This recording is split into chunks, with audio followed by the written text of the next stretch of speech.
Hello, and welcome back to Resilient Break Every Chain, a channel that I set up simply because I want to help in your journey towards living a life that's empowered, and that resilient power that resides within you will come forth and you'll be able to bounce back from every situation that life may throw your way.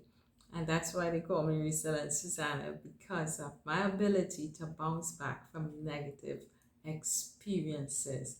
And I want you to know that you too can do the same. Now, today I decided to do this video because when I woke up this morning, I was so empowered and so excited. We did our live yesterday on Facebook. My Facebook live is Real in Relationships, because empowering people is also about helping them live better lives in their daily relationships. And that's what we do in the Facebook live. So yesterday's topic was coping with pet peeves. Well, I was so amazed that people were so excited about that topic. We came on and it was alive and things were just happening. But this morning when I got up and I got so much more feedback, wow, I was really blown away. And a couple of people said, why don't you do a video about this? Because many people are not aware that so many people felt the same way about these things. And I decided, okay, let me jump on, come on for a little while and just dive into it. That program was an hour long, and I will just try in the next 10 minutes or so to share some of what took place in that topic yesterday, dealing or coping with pet peeves in your relationships. Now, what is a peeve, or a pet peeve as we might say? And it's a word that was originated since back in the 1960s, based on a little cartoon on relationships and the things that peeve you, make you feel uncomfortable, make you feel annoyed. And it's also described as something that a particular person, and what I think is important in that definition is that a particular person feels especially annoyed over. So in other words, what might peeve me may not peeve you. So what would peeve you may not peeve your partner. And we went down a whole list of some of the pet peeves, that the things that peeve people in their relationships.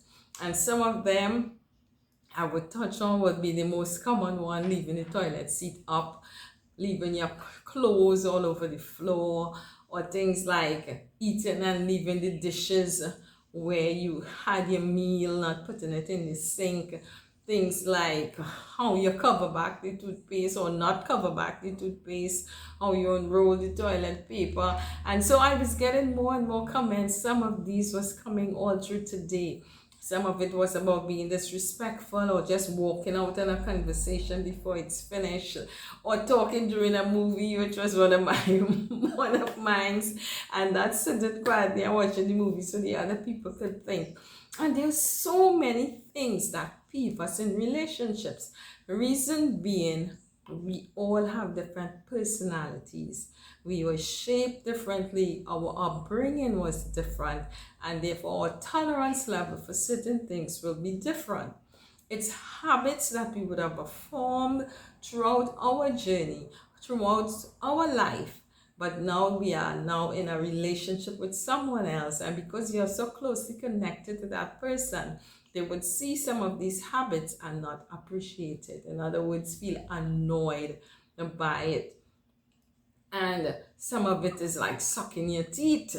That is a very annoying one to most people. I was surprised to discover that snoring is also a pet peeve. Someone said they cannot live with someone if that person snores, because it means it's going to be disturbing their rest.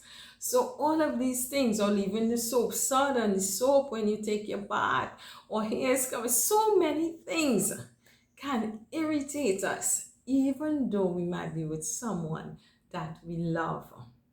And the question is, how do I cope with these things that just rubs me the wrong way, that I wish you just would not do, but you do it anyhow. And on top of that, it seems like sometimes the more you talk about it, is the more the person persists in their behavior, because we are talking about adults, and adults don't appreciate being given ultimatums or challenged or spoken to as if they were a child. So that would be the first thing that we need to remember when speaking with your partner about a pet peeve, is that you don't speak down at them. You have to remember it's an adult. Even though you might be annoyed, how you say, what you say to them is of utmost importance. Communication will always be key when we talk about dealing with these sort of issues. So you have to be careful and remember, I am speaking to someone who is as much an adult as I am. As much as you might say, but somebody who don't know to put their dishes in the sink cannot be much enough an adult. And it might seem simple to you, but it's a habit that would have been formed over the years. So it would take now sitting with that person, chatting with them, letting them know how you feel about their actions, and nicely asking them probably, could you avoid doing it because it makes me feel X, Y, and Z. And it always helps to explain exactly how you feel. It makes me feel disrespectful, it makes me feel unloved, it makes me feel you don't care. Be willing and open to share those feelings so that the other person can now identify with what you are saying. It also helps to remember that, hey, we are all humans and none of us is perfect, and a relationship is not perfect. It might be imperfect people trying to work out things in a way that will be perfect for both of us. So it will take a whole lot of communication. And so remembering that there will be things about you that also peeves the other person. And a good conversation can again come out of it. Sit with the individual and ask them nicely. I do it with my spouse. Most time he'll say no, nothing, right? So I guess I have it good. But a lot of times you ask the person, what is it that I do that peeves you or upsets you or you don't like about what I am doing or how I am doing it? Be open in your relationship to be able to discuss these issues in a loving and friendly environment, which would mean when you are discussing these issues, you choose your timing, you choose the atmosphere, you make sure that, hey, we are having this conversation when he's at ease, I'm at ease, probably a nice relaxed evening when we're watching a movie or having some ice cream, listening to music. You choose the timing, the kids not around, place is nice and tidy, and hey, we need to have some adult conversation. And so you bring it up with your partner and you share openly in love. And then try to come now into setting boundaries, making sure that now we can make some form of compromise or adjustments so that I can say, yes, I understand that you don't appreciate when I do so I will do my best not to do it. And the other person might be willing to say, I will try not to hack on it every time it happens, or if it happens again, because I see that you're willing to try. So amicable agreement comes into play when dealing with these peeves. Understanding as well, another tip is understanding why the person do what they do. Because remember, as I said before, it's habits. And sometimes they would have learned that habit so early in life that to them it's really nothing. It seems so trivial and it seems so unimportant. And maybe it was a comfortable thing where they grew up. So we need to understand again how this person formed these habits and why they are doing what they're doing. And as we too develop a sense of understanding, we too might just be willing to give it up and not be angry about it. One of the persons on the chat said she learned just to ignore it. So, and I say, choose your battles wisely, because there would be a number of things that peeve you, but you can't be fretting about all of them. So now you would choose, should I deal with A, B, and C? Should I leave out B and deal with C? Probably put it on a scale, which peeves you the most, and deal with that one and choose to ignore another one. If it's that they don't wash out the soap, well, you rinse the soap and sing along, have a lovely bath.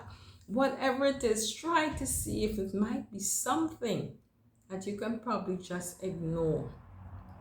We talked a lot about making up the bed, right? There could be a compromise. If we get off the bed together, well, we make the bed together. If someone gets out last, not most of the time, that person could be responsible. So you form strategies and you develop patterns of behaviors, and you decide and designate who is responsible for doing what in a loving environment, so that your space would be a happy one. So we dealt with so much of these things that it was a beautiful experience we shared yesterday evening. But in all of that, I thought most of all, what might be the most effective way, what helps us to cope with the differences that we encounter in relationships. And I remember that word, most of us, some of us may not be Christian or so, but most people know that psalm, that portion of scripture that they call the love scripture.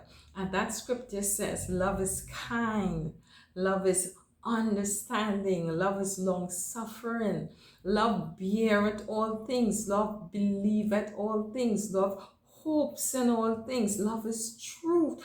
And that truth should be the love that you shared with each other, that love that brought you together in the first place. That is what's supposed to keep you. There's another scripture that says, love will cover a multitude of faults. And that means, as I was saying before, none of us are perfect. So we will all have faults. But we must love that person to the point that the love in our hearts is so big and so beautiful and so powerful that it is able to overlook some of the faults. And if not overlook them, be able to deal with them in a manner that says, love. I love you. In spite of you getting on my nerves sometimes, or sucking on your teeth and annoying me sometimes, or not putting down the toilet seat sometimes, I love you. Love is able to cover a multitude of faults. And you'll hear people live together for 10, 15, 20, how much years? How did they do it? I want to believe they learned to overlook some of the faults. They learn to live according to the love in 1 Corinthians 13. Love is kind, and love is tender-hearted, and love bears all things, believes all things, hopes all things.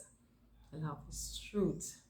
And so this is my encouragement to you. In whatever relationship you might be in, even in your office space, your factory, wherever you work, the classroom, brothers and sisters in a family, siblings, parents and children. Yes, we're going to tangle sometime. We all going to get on each other's nerve at some time. But how do we handle it? We handle it in love.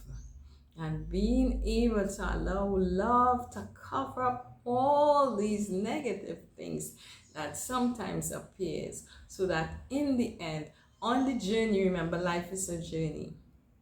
So as you continue on this journey, you'll be able to look back and say, remember when you used to do X, Y, and Z, and it used to get on my nerves? And the person will say, yes, and you love me so much, you stopped.